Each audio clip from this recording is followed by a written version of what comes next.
Hey, Coach, I'm so excited you found us on YouTube.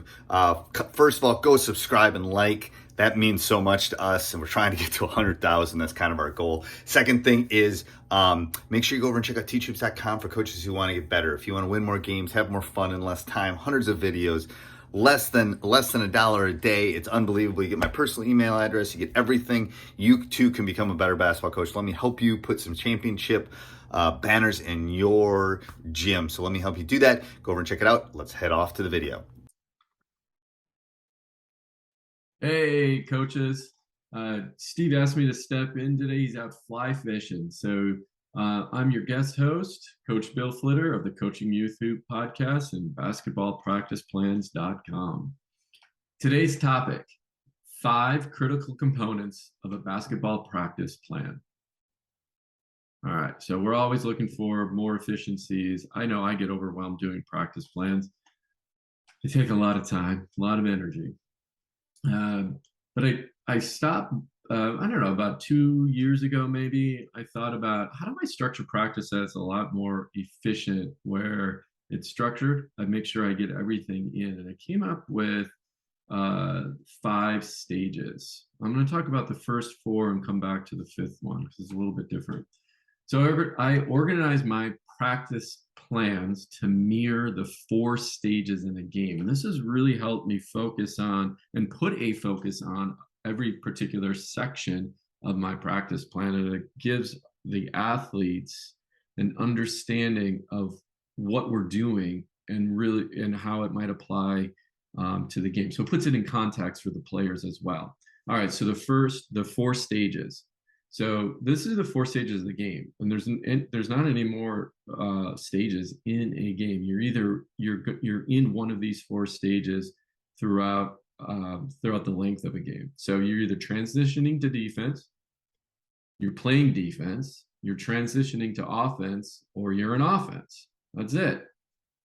So how I structure my basketball practice plan is I have drills that I fill in under each of those 4 segments. Again, transition to defense, defense, transition to offense, and offense. So again, this helps me focus on that particular stage. It builds context into what that stage is all about. It helps me communicate to my players what we're about to do and what the outcome that I'm looking for. But you said there was 5, Coach. What's the 5th one? The 5th one, I always start off with skill work. So the shooting, scoring moves, ball handling, we get all of that done up front. So a practice plan might look like this for me.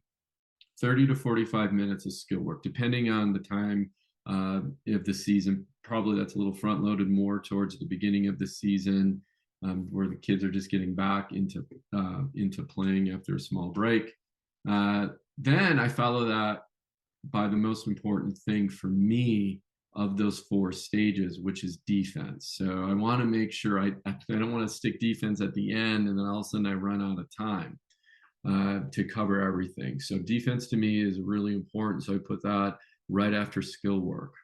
So we'll do about 30 minutes of defense and defensive transition work there. So that's the first hour. So skill work and defensive transition for me, that's my first hour. Then the next 10 minutes, I'll come back into offensive transition work. 30 minutes of getting into our offense and our set plays, our plays, just running our offense, could be our fast breaks, could be special plays that we're working on, anything that maybe is related to the scouting report and related to the offense. And then whatever time is left, we do a scrimmage. Now, I do allow time for scrimmaging, but our drills throughout those 4 stages we just discussed, they all have scrimmages and small-sided games built in. But whatever time we have, we might start with some special situations where we're starting a scrimmage from a sideline out of bounds play or a baseline out of bounds play. Or we'll put constraints on the amount of time that they have to shoot, right? We have a shot clock here in California, so I might put 15 seconds on the clock and get them used to being sped up and creating good decisions within that time.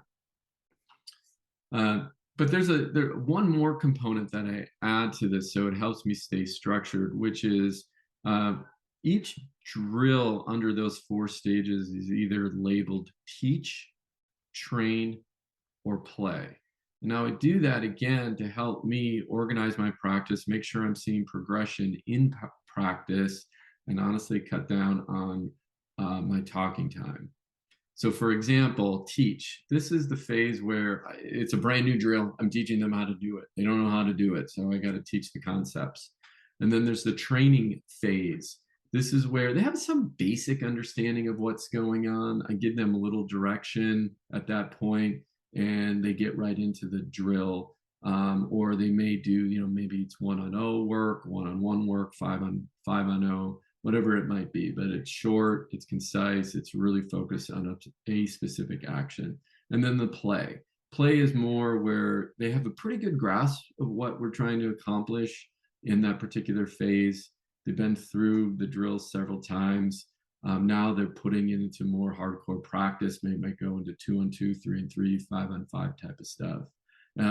Likely a lot with constraints to make sure it's game-like. And like I said, these subcategories really help me to stay organized, cut down on my talking time, and then it shows progression from practice to practice, week to week. I hope that tip was helpful. And if you're looking for more critical practice ideas, what I would suggest is head over to basketballpracticeplans.com. Now, you wouldn't build a house without a good blueprint, right? Well, the same thing with practice when it comes to practice planning. So again, go over to basketballpracticeplans.com and sign up on our waiting list. And get on that waiting list soon, because we're opening the doors. And those people on the list now will be founding members. They'll benefit from some pretty significant discounts up front. And all I ask is a little bit of feedback. We want to make sure that these practice plans are solid for what you need. They follow a good structure. They make sense, right? All right, until next time, thanks for listening. We'll hope to see you soon. Many happy swishes.